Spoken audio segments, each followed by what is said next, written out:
Hello दोस्तों, welcome to my new YouTube channel online study classes 8 to 12। आज का जो हमारा टॉपिक है वो है बौद्ध धर्म। ठीक है, तो हम लोग पढ़ेंगे बौद्ध धर्म के बारे में। तो सबसे पहले जानिए बौद्ध धर्म होता क्या है और इसमें कौन कौन से थे। इस प्रकार से मैं आपको पूरे डिटेल में इसके बारे में बताने वाला हूँ। ठीक है, तो हम लोग चर्चा करेंगे बौद्ध धर्म के बारे में।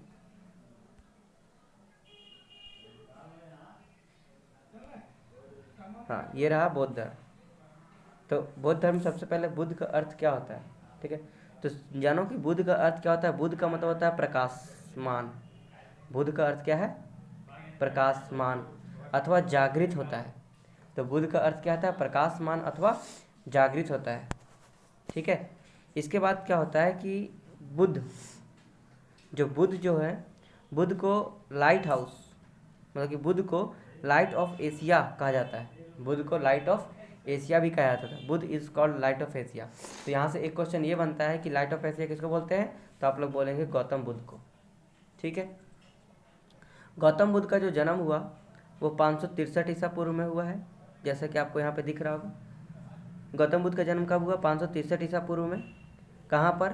तो लुम्बिनी वन कपिलवस्तु नेपाल में हुआ है। कहाँ पे हुआ है? लुम्बिनी वन कपिलवस्तु नेपाल में हुआ है। तो क्वेश्चन बनेगा कि बताइए गौतम बुद्ध का जन्म कहाँ हुआ था? 563 ईसा पूर्व में। कहाँ पर? लुम्बिनी में। ठीक है, कपिलवस्तु नेपाल में। ठीक, नेक्स्ट, बुद्ध के जन्म के समय जिससे कि हुआ यूँ कि जब बुद्ध का जन्म हुआ, मतलब बुद्ध भगवान का जब 563 में जन्म हुआ, तो उनके समय में एक कालदेवल कालदेवल नामक तपस्वी व कोडिनीय नामक ब्राह्मण ने बुद्ध के चक्रवर्ती राजा या फिर सन्यासी होने की भविष्यवाणी की थी। कि वो दो जो ऋषि मुनि थे, एक का नाम था कालदेवल और एक का नाम था तपस्वी और कोडिनीय नामक दो ब्राह्मण थे। उन्होंने बोला था, मतलब इमेजिन किया था, भविष्यवाणी की थी कि बुद्ध या तो जब बड़ा होगा बुद्ध, तो या तो एक चक्रवर्ती राजा बनेगा, मतलब कि बहुत ही बड़ा राजा बनेगा, या फिर बुद्ध एक सन्यासी बनेगा। जिसके कारण उनके जो पिता थे, जिनका नाम था शुद्धोधन, बुद्ध के पिता का क्या नाम था? शुद्धोधन, जो कि एक शाक्य प्रधान के मुनि थे, मतलब वो भी राजा ही थे। ठीक है, बुद्ध के पिता शुद्धोधन शाक्य प्रधान के थे। ठीक है, तो वो बहुत ही, यहाँ से आप लोगों को थोड़ा सा बताता हूँ कि वो बहुत ही टेंशन में हो गए कि हमारा बेटा, अगर हम तो राजा हैं तो हमारा बेटा भी क्या बनना चाहिए? राजा बनना चाहिए। तो लेकिन यहाँ पे अब वो ये भी सोच रहे थे कि यहाँ पे जो ऋषि मुनि है वो तो ये प्रिडिक्शन करके गए हैं कि या तो ये महान राजा बनेगा या तो ये सन्यासी बनेगा। तो वो पूछे कि इसका कोई तो उपाय होगा। ठीक है, तो जब वो पूछे उनसे, मतलब कि राजा, जो तपस्वी, जो क्या बोलते हैं, जो शाक्य मुनि थे, ब्राह्मण वगैरह थे, उनसे पूछे कि इसका कोई उपाय कैसे। तो वो बोले कि जब ये थोड़े बड़े हो जाएंगे तो इनका विवाह कर दिया जाएगा, मतलब विवाह कर दिया जाए, जिससे ये मोह माया से थोड़ा दूर रहेंगे और इस चीज़ों में उनका ध्यान नहीं जाएगा और ये अच्छी ज़िंदगी जिएंगे। लेकिन ऐसा नहीं था। बुद्ध भगवान बहुत ही तेज तरार के थे। ठीक है, और वो ये सब चीज़ से दूर रहते थे। उनके पिता का नाम क्या था? शुद्धोधन। एक क्वेश्चन यहाँ से ये बनता है कि बुद्ध के पिता का नाम शुद्धोधन शाक्य प्रधान के मुनि थे। उनकी माता माया देवी, उनकी माता का नाम क्या था? माया देवी, महामाया। उनकी माता का नाम महामाया देवी कैलिए गणराज्य की राजकुमारी थी। तो उनकी माता कहाँ की गणराज्य की राजकुमारी थी? तो कैलिए गणराज्य की राजकुमारी थी। बुद्ध का बचपन का नाम सिद्धार्थ था। जब बुद्ध भगवान का जन्म हुआ तो कुछ दिनों के बाद उनकी महामाया देवी, मतलब उसकी माता की मृत्यु हो गई थी। उसकी माता की मृत्यु हो गई थी जब बुद्ध का जन्म हुआ। तो बुद्ध का जो लालन पालन, उनका जो देखभाल किए, वो उसकी मौसी की, जिनका क्या नाम था? उनका नाम था गौतमी। क्या नाम था? गौतमी। तो उनका पालन पोषण किसने किया? उसकी मौसी। उनका नाम था प्रजापति गौतमी। क्या नाम है? प्रजापति गौतमी।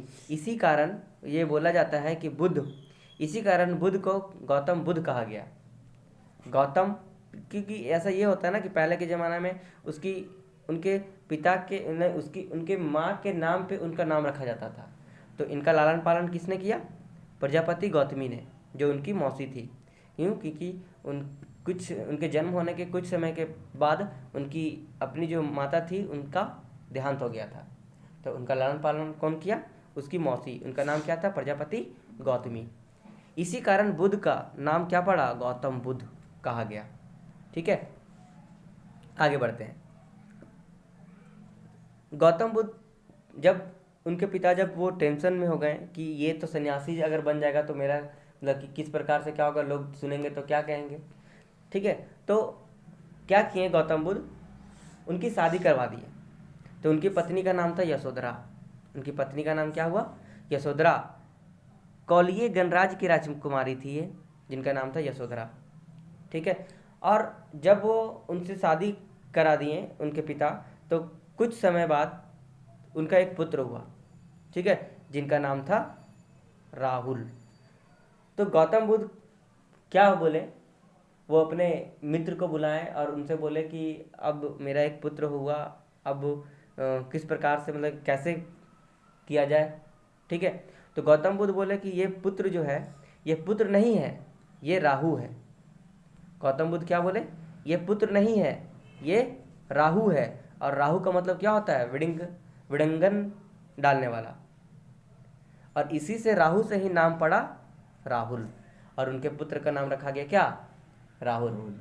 ठीक है, तो बोला जाता है गौतम बुद्ध के पुत्र का क्या नाम था? तो राहुल नाम था। ठीक है, जब गौतम बुद्ध ये सारे चीज़ से विचलित हो गए तो वो अपने पत्नी के पास गए, यशोधरा के पास। उस समय उनकी आयु 29 वर्ष हो गई थी। और वो जाने के बाद वो बोले कि ये सब मोह माया है, और अब मुझे ये सब से कुछ नहीं चाहिए, मैं अब गृह त्याग रहा हूँ। तो गृह त्यागे कब? गौतम बुद्ध 29 वर्ष की आयु में। ठीक है, जब ये 29 वर्ष की आयु में जब उनका मन विचलित हो गया, ठीक है, तो गृह त्याग की घटना को यहाँ पे बोला गया है महाभिनिष्क्रमण। गृह त्याग की घटना को क्या बोला गया है? महाभिनिष्क्रमण। तो क्वेश्चन यहाँ से ये बनता है कि गौतम बुद्ध जब गृह त्यागे तो उस घटना को क्या कहते हैं? तो महाभिनिष्क्रमण कहते हैं। गौतम बुद्ध गृह कब त्यागे? 29 वर्ष की आयु में त्यागे। ठीक है, गौतम बुद्ध के दो सारथी थे। ठीक है, मतलब कि सारथी का मतलब होता है दोस्त, सबसे अच्छा मित्र गौतम बुद्ध का। ठीक है, सबसे अच्छा मित्र गौतम बुद्ध का, उनका नाम था जिसको सारथी कहते हैं। ठीक है, तो गौतम बुद्ध का नाम था उनके मित्र का सारथी। सारथी का नाम क्या था? चन्ना। क्या नाम था? चन्ना। तो गौतम बुद्ध के दोस्त का क्या नाम हुआ? चन्ना, जो कि बहुत ही प्रिय मित्र था। वो उनसे सब कुछ शेयर करता था, सब कुछ बताता था। ठीक है, ठीक, उनका मित्र का क्या नाम था? चन्ना। और उनके एक घोड़ा था, गौतम बुद्ध का घोड़ा था जिसका नाम था कंथक। ये भी क्वेश्चन बनता है कि गौतम बुद्ध के घोड़ा का क्या नाम था? तो कंथक नाम था, कंथक। ठीक है, जब गौतम बुद्ध गृह त्यागे, तो गृह त्यागने के बाद जो सबसे पहले जो सन्यासी ग्रहण करने के लिए वो जो पहुंचे, तो उनके प्रारंभिक जो गुरु थे, सांख्य दर्शन का दार्शनिक आचार्य उनका प्रारंभिक गुरु था, जिनका नाम था अलार कलाम। क्या नाम था? अलार कलाम। उसके बाद धर्मचार्य रुद्र कराम पुत्र हुए। ठीक है, तो सबसे पहले गुरु कौन थे? अलार कलाम। उसके बाद गुरु कौन हुए? धर्माचार्य रुद्र कराम। ठीक है, ये याद रखेंगे आप लोग। तो जब गौतम बुद्ध जब गृह त्याग कर जब गौतम बुद्ध जब गृह त्याग कर इधर की ओर बढ़े, बिहार की तरफ, तो वो गया पहुँचे। तो बोध गया के पास एक निर्जना नाम की एक नदी है। ठीक है, बोध गया में निर्जना नाम की एक नदी है। ठीक है, और वहीं पे वो एक पीपल का वृक्ष था, उसी के नीचे वो बैठकर तपस्या करने लगे। ठीक है, जब तक वो वहाँ पे बैठ के तपस्या कर रहे थे तो उस समय उनकी उम्र 29 साल की थी। और तपस्या करने के दौरान ठीक है। और उनके 5 मित्र भी थे, ठीक है। जब वो जा रहे थे गृह त्याग के, जब गए थे तो उनके 5 मित्र मिले, ठीक है। तो एक समय क्या हुआ कि गौतम बुद्ध तपस्या करने के दौरान उनको बहुत भूख लग गया था। तो बहुत भूख लग गया था, तो वहाँ पर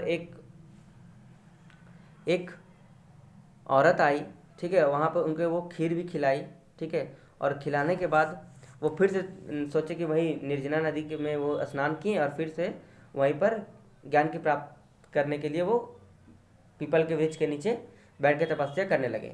तो लगभग 6 साल तक वो तपस्या किए, और 6 साल तपस्या करने के बाद जब उनका उम्र 35 साल का हुआ तो उन्हें पुनः ज्ञान की प्राप्ति हो चुकी थी। और उस समय वैशाख पूर्णिमा के दिन थे, और पीपल के पेड़ के नीचे निर्जना या पुनपुन नदी के तट पर ही उन्हें ज्ञान की प्राप्ति हुई थी। निर्जना नदी के नाम से अभी भी वो है, वहाँ हम लोग जाकर देख सकते हैं।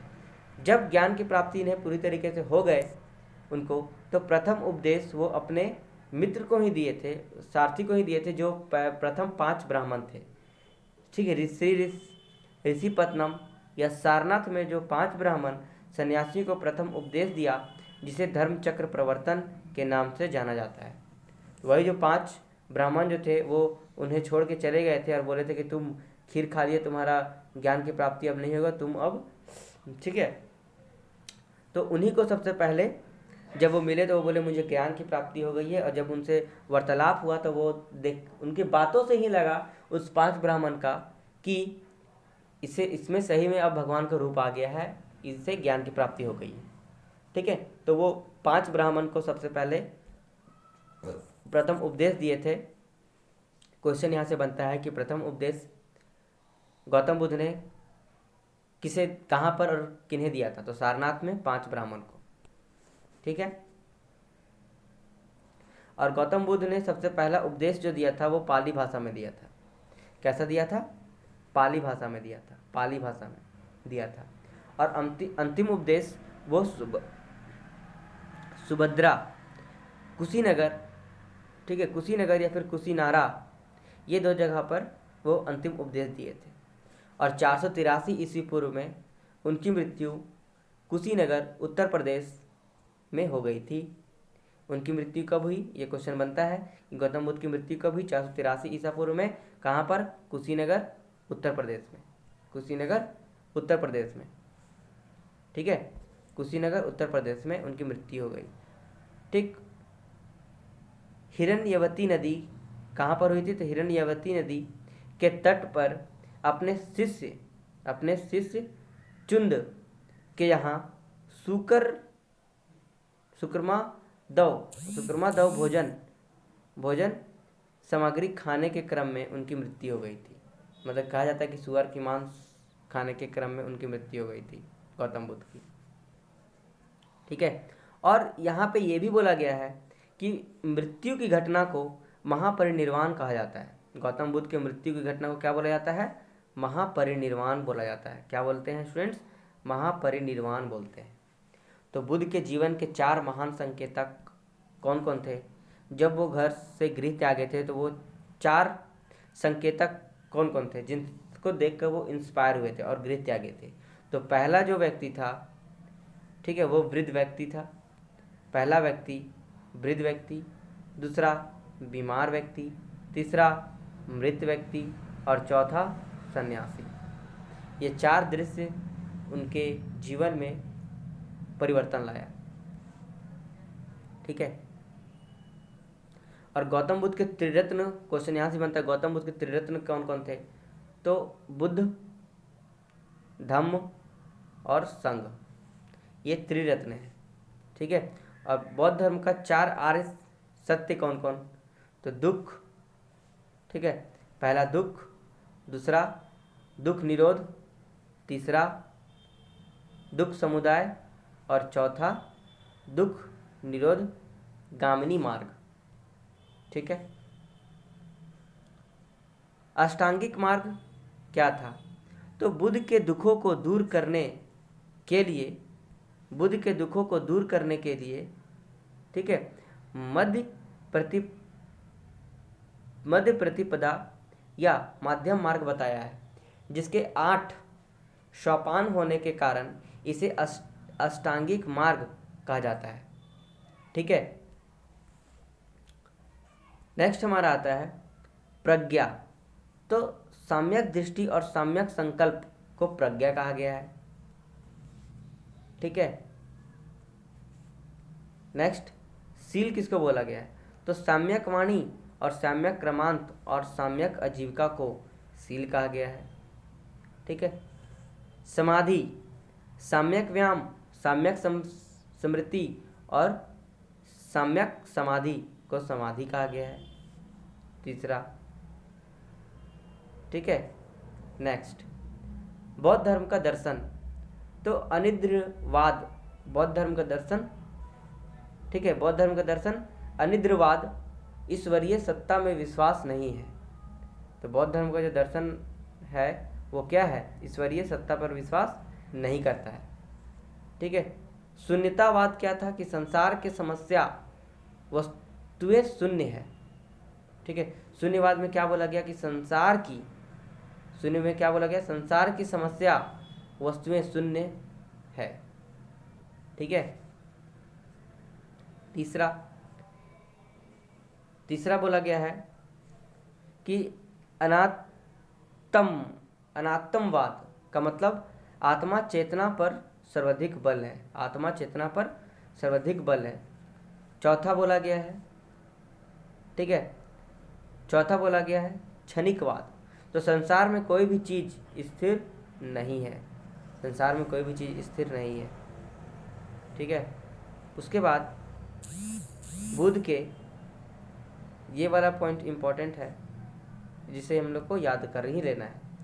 ठीक है, समय, स्थान, शासक कौन था, उसमें अध्यक्ष कौन था, ये बुद्ध के टाइम का, ठीक है, बहुत ही महत्वपूर्ण संगीतियाँ हैं। तो क्वेश्चन बनता है कि गौतम बुद्ध कितने संगीतियाँ किए थे? तो 4 संगीति किए थे। पहला संगीति कब हुआ था? 483 में, दूसरा 383, ठीक है, 483, 383, 251, 1। ठीक, तो 483 में उसमें स्थान कहाँ पर? राजगीर में। ठीक है, उसमें कहाँ पर किए थे? राजगीर, बिहार में। और उसमें शासक कौन था? अजातशत्रु था। ठीक है, और उसमें अध्यक्ष कौन थे? तो महाकश्यप अध्यक्ष थे। कौन थे? महाकश्यप अध्यक्ष थे। ठीक है, नेक्स्ट हमारा आता है 383 में। स्थान कहाँ पर? वैशाली। कौन सा स्थान? वैशाली। दूसरा शासक कौन था? कालाशोक। और अध्यक्ष कौन था? साबक मीर। अध्यक्ष कौन था उसमें? साबक मीर। अब 251 में देख लेते हैं। स्थान कहाँ? पाटलिपुत्र। स्थान कहाँ? पाटलिपुत्र, बिहार में। ठीक है, शासक कौन था? महान अशोक। ठीक है, और मोगलीपुत्र उसमें अध्यक्ष था, मोगलीपुत्र तीस्ता। ठीक, और चौथा संगीति जो था वो 100 ईस्वी में। ठीक है, स्थान कहाँ पर? कुंडलवन, कश्मीर। ठीक है, राजा कनिष्क और अध्यक्ष वसुमित्र। ठीक है, याद रहेगा आपको। बौद्ध साहित्य में त्रिपिटक, बौद्ध साहित्य कौन कौन थे? तो पहला त्रिपिटक, ठीक है, सुत्त पिटक जो रचनाकार आनंद, सुत्त पिटक रचनाकार आनंद, इसका रचिता कौन है? आनंद। ठीक है, इसके 5 भाग थे। इसके कितने भाग थे? 5 भाग थे। कौन कौन? पहला दीर्घ निकाय, ध्यान से देखिएगा। पहला दीर्घ निकाय, दूसरा मध्यम निकाय, तीसरा शुद्धक निकाय, चौथा अंगुत्तर निकाय और 5वां संयुक्त निकाय। ठीक है, नेक्स्ट हमारा आता है विनय पिटक। तो विनय पिटक में बौद्ध भिक्षुओं के अनुसार के नियम लिए गए हैं। बौद्ध भिक्षुओं के अनुसार के नियम लिए गए हैं। इनकी रचना, ठीक है, उपाली ने किया था। इनकी रचना उपाली ने किया था। अब आते हैं हम लोग तीसरा। तो तीसरा में है अभिधम पिटक। ठीक है, अभिधम पिटक। तो अभिधम पिटक में बौद्ध धर्म के दर्शन का उल्लेख किया गया है। क्वेश्चन बनता है कि बताइए बौद्ध धर्म के दर्शन का उल्लेख किसमें किया गया है? तो अभिधम पिटक में। इसका संकलन अशोक के समय मोगली पुत्र तीस ने किया था। ठीक है, मिलिंद पन्हो, यूनानियों शासक मिनांडर तथा बौद्ध भिक्षु नागसेन के बीच वार्तालाप हुआ तो उनके दीपवंश, ठीक है, उनके दीपवंश को जारी रखने के लिए श्रीलंका का इतिहास भी बताया गया है। किसमें? दीपवंश में। ठीक है, मिलिंद पन्हो में यूनानी शासक मिनांडर तथा गौतम बुद्ध भिक्षु नागसेन के बीच में वार्तालाप को बताया गया है। ठीक है, नेक्स्ट है हमारा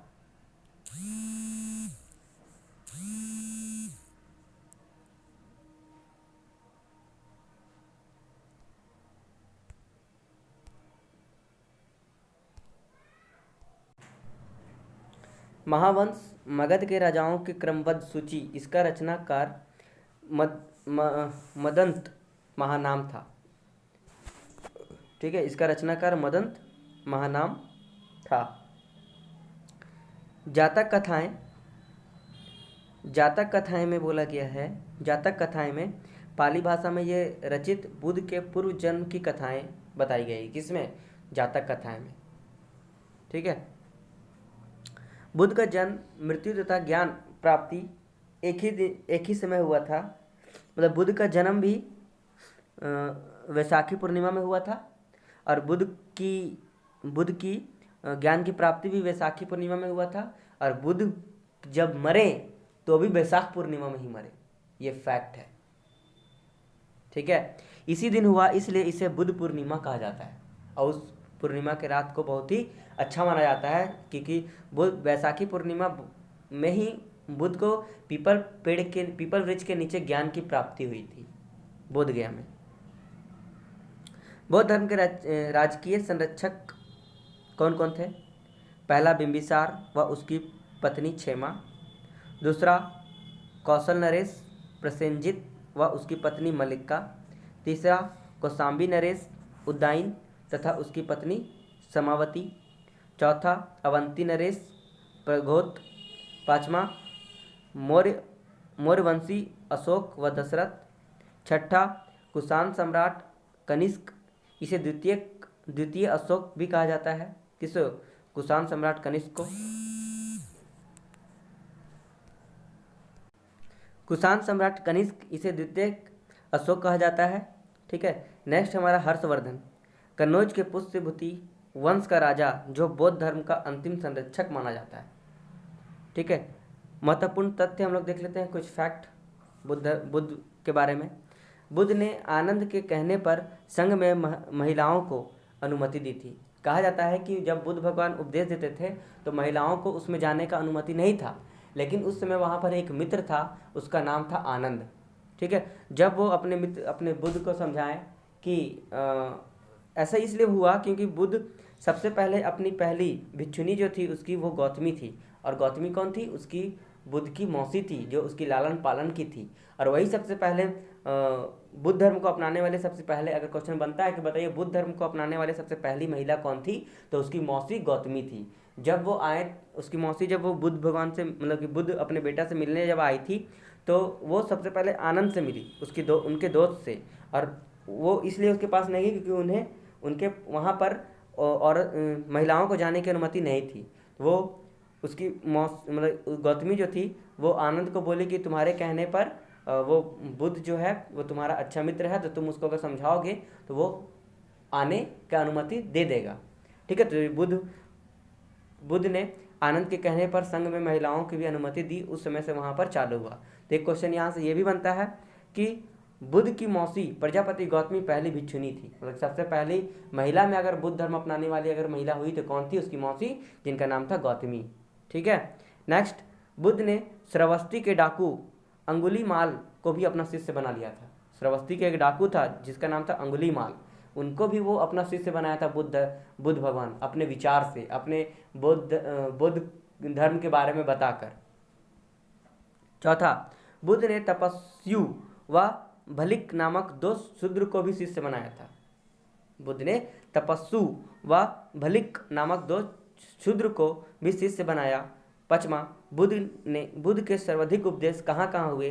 तो कौशल की राजधानी श्रावस्ती में सबसे ज़्यादा उपदेश दिए।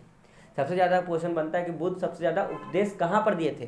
तो कौशल की राजधानी श्रावस्ती में। ठीक है। नेक्स्ट, बुद्ध धर्म का प्रचार केंद्र मगध था। ठीक, तो इसी के साथ हमारा बौद्ध धर्म खत्म होता है। आपको आई होप अच्छा लगा होगा ये टॉपिक। ठीक है, अच्छे से रिवाइज कीजिए। इससे बौद्ध धर्म से एक भी क्वेश्चन नहीं छूटने वाला है। आप कोई भी एग्ज़ाम उठाइए, वो 1 डे का एग्ज़ाम हो, चाहे IAS हो, PCS हो, कोई भी एग्ज़ाम, बौद्ध धर्म से अगर क्वेश्चन आना है तो वो इसी PDF से आना है। एक क्वेश्चन, जो 2 क्वेश्चन, जितना क्वेश्चन पूछेगा वो इसी PDF से पूछेगा। तो इसको अच्छा से रिवाइज कीजिए, बार बार देखिए और लाइक करना ना भूलिए। इसी तरीके से मिलते हैं नेक्स्ट कोई और टॉपिक के साथ। Bye bye.